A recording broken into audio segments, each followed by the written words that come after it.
Nous allons sur ce passer à la dernière intervention qui nous amènera tout au sud du continent africain avec une présentation de Madame Mabaudi, de Monsieur Mabaudi, pardon, chercheur à l'École des sciences de l'agriculture, de la terre et de l'environnement de l'Université du KwaZulu-Natal. Vous avez la parole, monsieur. Je voudrais ajouter que nous aurons une dizaine de minutes supplémentaires pour recueillir les questions. Je vous remercie, Monsieur le Président. Bonjour à tous. Je vous remercie de l'occasion qui m'est donnée de vous présenter le travail que nous menons en Afrique du Sud. Je vous présenterai un résumé d'un travail que nous menons en Afrique du Sud sur l'interaction OEF. Vous savez, lorsque vous intervenez en dernier, c'est difficile parce que l'essentiel a déjà été dit. J'essaierai donc d'éviter les répétitions. Pour planter le décor, vous savez, l'Afrique du Sud est un pays qui connaît une pénurie en eau. Nous sommes le 30e pays le plus sec, le plus aride dans le monde. Le territoire est classé aride ou semi-aride. Et nous souffrons d'une insécurité, une certaine sécurité alimentaire. 30% des ménages sont confrontés à l'insécurité alimentaire du fait de l'histoire de l'Afrique du Sud avec les problèmes d'inégalité et de pauvreté.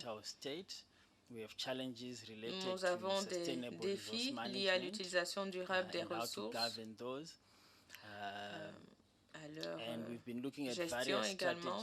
Nous avons essayé plusieurs stratégies pour mettre en place un développement économique durable. C'est dans ce contexte-là que l'interaction eau, terre et énergie est perçue en Afrique du Sud en termes de création d'emplois, de réduction de la pauvreté et de l'inégalité. Nous y lions également les objectifs de développement durable 2, 6 et 7. So, from a national perspective, Au niveau national, nous avons des informations disponibles au niveau sectoriel sur la gouvernance de ces trois secteurs. L'eau, l'énergie, l'interaction eau-énergie, alimentation nous occupe depuis 2014 avec plusieurs projets qui ont été menés depuis 2016. Les travaux de recherche sont effectués dans les universités et financés par la Commission de recherche hydraulique sud-africaine, agence étatique qui a pour objectif de mener des recherches dans le secteur de l'eau. Comme je vous l'ai dit, l'Afrique du Sud est l'un des pays les plus avancés par rapport à ses voisins de l'Afrique australe. Et donc, lorsque l'on essaie de mener des études comparatives en Afrique australe, l'on en retire l'Afrique du Sud pour ne pas biaiser le panorama. Depuis 1994, nous avons constaté une amélioration, une augmentation dans l'accès à l'eau, à l'électricité, à l'alimentation.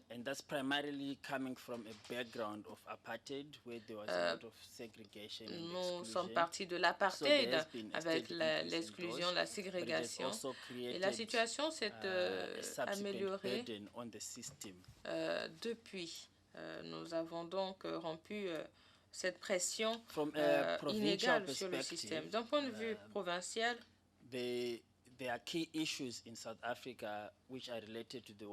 un certain nombre de points d'éléments ont un lien avec la corrélation eau, énergie, aliments. La possibilité d'exporter de l'eau virtuelle. Vous savez certainement qu'il y a eu une sécheresse au Cap qui a atteint son point culminant l'année dernière. Et vous avez donc des exportations du Cap, en général de la région occidentale du Cap.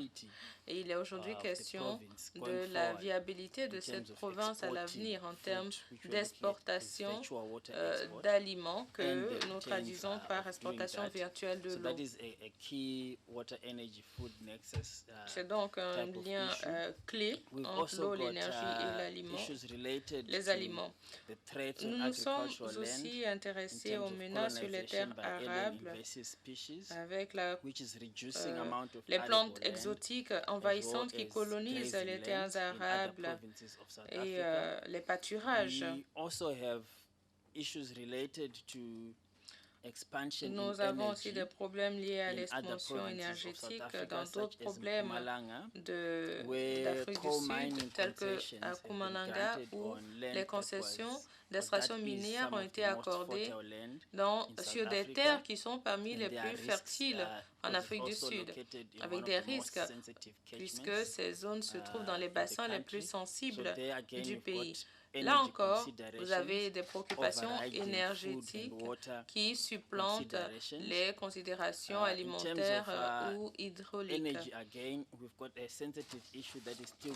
Nous avons aussi un autre problème qui fait l'objet de débats à Karoo, qui est une zone extrêmement aride, où l'on a trouvé des dépôts de gaz de schiste. Il est donc question de fractures et c'est une des zones les plus touchées par la sécheresse. Ici encore, vous avez des préoccupations énergétiques qui supplantent les deux autres domaines, l'eau et l'alimentation. Ce que nous avons donc fait, c'est d'essayer de comprendre les convergences entre ces secteurs. Nous avons mené des analyses politiques afin de chercher à savoir si notre cadre politique faciliterait l'adoption de la corrélation eau, énergie, alimentation. L'Afrique du Sud a des documents, s'est dotée de documents de politique de calibre international, des lois progressistes, même si le cadre politique actuel reste sectoriel et est porté d'un point de vue sectoriel. Donc, même si nous nous sommes dotés de documents nationaux clés tels que le plan national de développement qui évoque l'intégration, les politiques menées sur le terrain limitent cette intégration-là.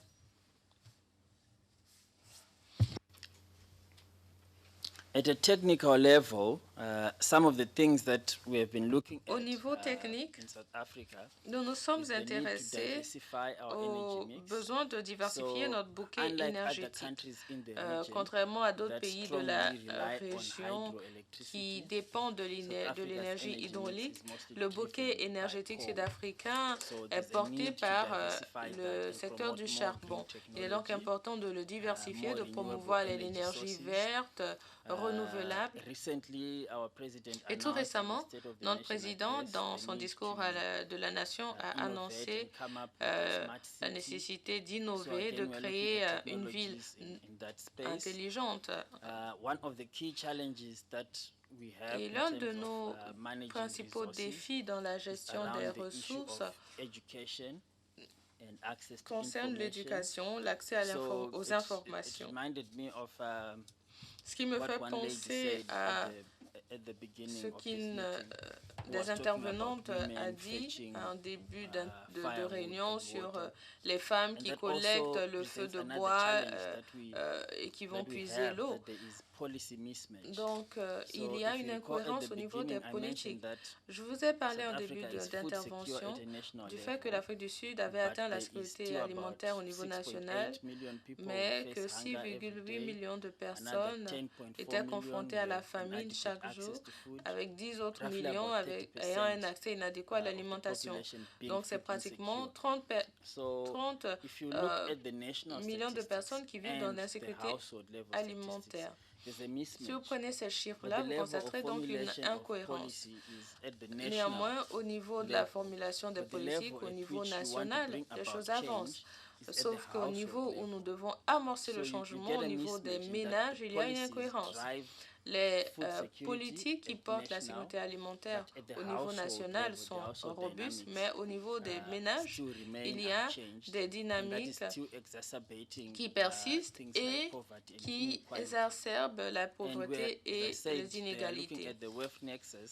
Cette corrélation eau-énergie-alimentation est donc appréhendée pour nous permettre d'inverser la tendance et pallier à l'inégalité, So, implementing the wealth nexus in South Africa. Cette corrélation eau-énergie-alimentation en Afrique du Sud, nous avons organisé des dialogues multipartites, dont un dialogue GWP, un autre que nous avons organisé avec Future Aid en 2017, et d'autres dialogues facilités par la Commission de recherche hydraulique. Le plus récent s'est tenu en février dernier. Il est possible d'améliorer l'information et de susciter l'intérêt au niveau technique. Toutefois, nous sommes confrontés à des défis dans la mise en œuvre de l'intégration eau-énergie-alimentation, notamment l'accès à des données comparables et suffisamment solides. Il y a aussi question de méthodologie de recherche qui doivent être améliorées pour que ces corrélations puissent être évaluées et suivies. Sur cette diapo, vous avez un résumé de ces lacunes. Il est important d'assurer une convergence sectorielle.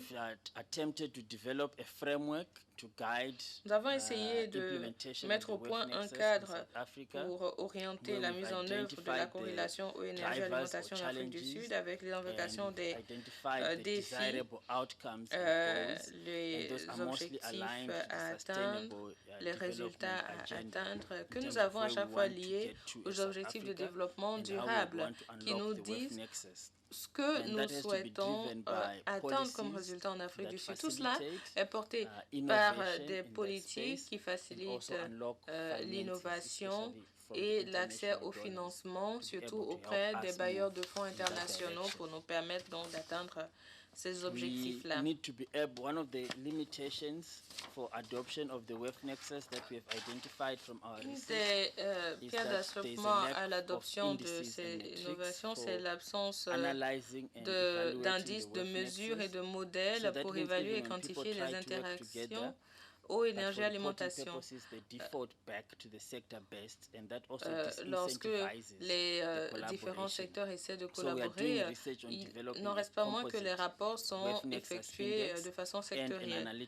Il est donc utile de générer des données qui permettront de quantifier les flux d'énergie et de matériaux, de réaliser des prévisions numériques et d'estimer les coûts associés. Je vous ai déjà énoncé nos défis. Quelles sont mes conclusions? Je pense qu'il faut développer un modèle analytique pour permettre d'évaluer l'interaction eau-énergie-sécurité alimentaire, mettre au point un cadre qui orienterait la mise en œuvre, comment opérationnaliser la corrélation eau-énergie-alimentation, répondre à la question d'échelle en décidant du niveau où il est plus pertinent d'appliquer cette corrélation. Il était question tout à l'heure de nature transfrontalière des ressources. C'est le cas de l'eau en Afrique australe. L'énergie à travers le pôle énergétique d'Afrique australe est aussi géré à ce niveau. Ce n'est qu'au niveau de l'alimentation que chaque pays détermine de son programme alimentaire. Mais vu les problèmes du changement climatique et ses effets, il faudrait bien que nous changions d'approche au niveau de la sécurité alimentaire. Au niveau national, provincial, au niveau des bassins fluviaux, où fait-il sens d'appliquer donc cette corrélation eau, énergie, alimentation? Je vous remercie. Merci beaucoup. Merci pour avoir mentionné tous ces points qui sont très pertinents